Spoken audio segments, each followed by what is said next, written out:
Hi friends, welcome to my channel Lakshmi Jo's vlogs. నేను మీ హర్తాని. అందరూ ఎలా ఉన్నారు? బాగున్నారా? మీరు ఈ వీడియోలో చూడబోతున్నారు ఊటీలోని బొటానికల్ గార్డెన్ అనమాట. ఈ బొటానికల్ గార్డెన్కి ఎంట్రీ టికెట్ ప్రైస్ వచ్చేసరికి పెద్దవాళ్ళకైతే 100 రూపీస్ ఛార్జ్ చేస్తున్నారు. చిన్నపిల్లలకైతే 50 రూపీస్ ఛార్జ్ చేస్తున్నారు అనమాట. మేమైతే ఎగ్జాక్ట్గా అయితే మేము 5 ఓ క్లాక్ వెళ్ళాము evening. Botanical garden opening timings వచ్చేసరికి మార్నింగ్ 7 ఓ క్లాక్ నుండి ఈవినింగ్ 6:30కి అయితే క్లోజ్ చేస్తారనమాట. అసలు ఇక్కడైతే క్రౌడ్ చాలా మంది అయితే ఉన్నారు. టికెట్ తీసుకోవడానికి ఎంతమంది ఉన్నారంటే అంతమంది ఉన్నారు. బయట కౌంటర్ ఫుల్ అయిపోయింది.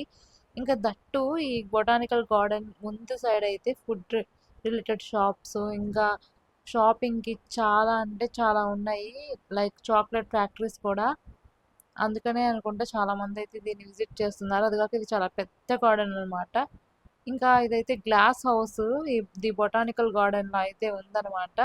ఈ గ్లాస్ హౌస్లో అయితే డిఫరెంట్ టైప్ ఆఫ్ ఫ్లవర్స్ అయితే ఉంటాయన్నమాట. చాలా మొక్కలు ఒకదాని మీద ఒకటి పేర్చి అయితే ఎంత అందంగా ఉన్నాయో. ఇలాంటి ఫ్లవర్స్ కొన్ని అయితే మనం మన సైడ్ చూడలేము, ఎందుకంటే ఇవి ఓన్లీ చలి ప్రాంతాల్లోనే పెరుగుతాయి. ఇంకా రోజెస్ అయితే చాలా టైప్ ఆఫ్ రోజెస్ అయితే ఇక్కడ ఉన్నాయన్నమాట. చాలా అంటే చాలా మొక్కలు అన్నమాట దీంట్లో. ఇంకా ఇక్కడ అందరూ రీల్స్ ఇంకా షార్ట్స్ అయితే తీసుకుంటున్నారు. సోకి ఎక్కువ అయితే ఈ గ్లాస్ హౌస్లోనే చాలా మంది అయితే ఉన్నారనమాట. బయటికి వెళ్ళట్లేదు. అంతసేపు అయితే వెయిట్ చేసి ఫొటోస్ తీసుకొని ఇంకా ఫ్లవర్స్ అన్నిటిని చూసి అయితే వెళ్తున్నారు. ఒక్క మాటలో చెప్పాలంటే ఈ గార్డెన్లో భారతదేశంలో ఉన్న అతి అందమైన మొక్కలన్నీ ఈ ప్లేస్లోనే ఉంటాయి అన్నమాట. అందుకనే అందరు ఇక్కడ నుండి బయటికి రాలేరు. ఈ గ్లాస్ హౌస్లోకి వెళ్ళారంటే ఈ మొక్కల్ని చూడడమే సరిపోతుంది అనమాట. అంత బ్యూటిఫుల్గా అయితే ఈ ప్లేస్ ఉందన్నమాట. అసలు హిస్టరీ చూసుకున్నట్టయితే ఈ బొటానికల్ గార్డెన్ని మన స్వతంత్రం రాకముందు అంటే 1847 సంవత్సరంలో స్థాపించారంట.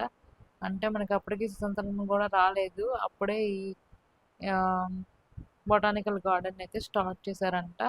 దీంట్లో 20 కోట్ల సంవత్సరాలకి సంబంధించిన మొక్కలు కూడా ఉన్నాయన్నమాట. అంత పురాతనమైన మొక్కలైతే ఈ ప్లేస్లో అయితే ఉన్నాయన్నమాట. ఇంకా మీరు చూడొచ్చు ఈ వీడియోలో చాలా అందమైనగా ఈ మొక్కలను అయితే కట్ చేశారు. చూడొచ్చు డిఫరెంట్ టైప్ ఆఫ్ యానిమల్స్ లాగా అయితే వీటిని చేశారన్నమాట.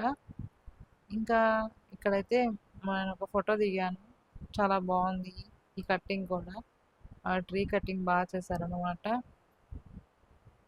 ఈ బొటానికల్ గార్డెన్లో ఫ్లవర్స్ని కానీ ఇంకా మొక్కలు కానీ పీకితే 100 రూపీస్ దాకా ఫైన్ అయితే పడుతుందన్నమాట. ఈ బొటానికల్ గార్డెన్ చూస్తున్నారు కదా, మొత్తం కూడా 22 హెక్టార్ల విస్తీర్ణంలో అయితే ఉందన్నమాట.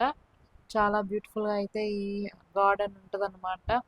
మొక్కల గురించి బాగా తెలుసుకునే వాళ్ళకి ఇంట్రెస్ట్ ఉంటే కనుక ఈ బొటానికల్ గార్డెన్ చాలా యూస్ఫుల్గా ఉంటుంది. ఎందుకంటే ఇక్కడ డిఫరెంట్ టైప్ ఆఫ్ ట్రీస్ అయితే ఉన్నాయన్నమాట. మ్యాక్సిమం అందరూ దీన్ని ఒక పర్యాటక కేంద్రంగానే చూస్తారు. ఎందుకంటే మనం ఎక్కడి నుండో వస్తాం కాబట్టి జస్ట్ ఇలా ఫోటో షూట్స్ తీసుకొని ఇంకా వెళ్ళిపోతాం అనమాట. చూడొచ్చు ఈ ఫ్లవర్స్ అన్నీ. మనకైతే ఇటు సైడ్ కనిపించవు ఏపీలో. అక్కడైతే చాలా డిఫరెంట్ టైప్ ఆఫ్ ఫ్లవర్స్ ఇంకా ట్రీస్ అయితే ఉన్నాయి. ఇంకా ఇండియా మ్యాప్ కూడా ట్రీస్తో అయితే క్రియేట్ చేశారనమాట. మీరు చూడొచ్చు ఇవన్నీ మొక్కలే అనమాట. మొక్కలతోనే ఇండియా మ్యాప్ అయితే క్రియేట్ చేశారు. చాలా బాగుంది కదా. ఇంకా ఇక్కడైతే ఇది ఇంకో గ్లాస్ హౌస్ అనమాట. అది ప్రజెంట్ క్లోజ్ చేసి ఉంది గ్లాస్ హౌస్. మరి ఏమో తెలియదు. లోపలికైతే ఎంట్రీ లేదనమాట. ఇక్కడ చూడండి పిచ్చుకలు. పిచ్చుకల జాతి చూసి చాలా రోజులు అయిపోయింది. మనం అయితే చూడొచ్చు ఎన్ని పురాతనమైన ట్రీస్ అనమాట. చాలా పెద్ద పెద్ద ట్రీస్ అయితే దీంట్లో ఉన్నాయి. అస్సలు ఇంకా వెళ్తుంటే వస్తానే ఉందనమాట. అంత పెద్దది బొటానికల్ గార్డెన్. నేను అప్పటికి షూట్ చేసింది అయితే ఒక పావు అంతే అని చెప్పొచ్చు. ఎందుకంటే మేము వెళ్ళేసరికి 5:30 అయింది. ఇంకా ఇది 6:30కే క్లోజ్ కదా. అందుకే కొద్దిగా షూట్ చేశాను అన్నమాట.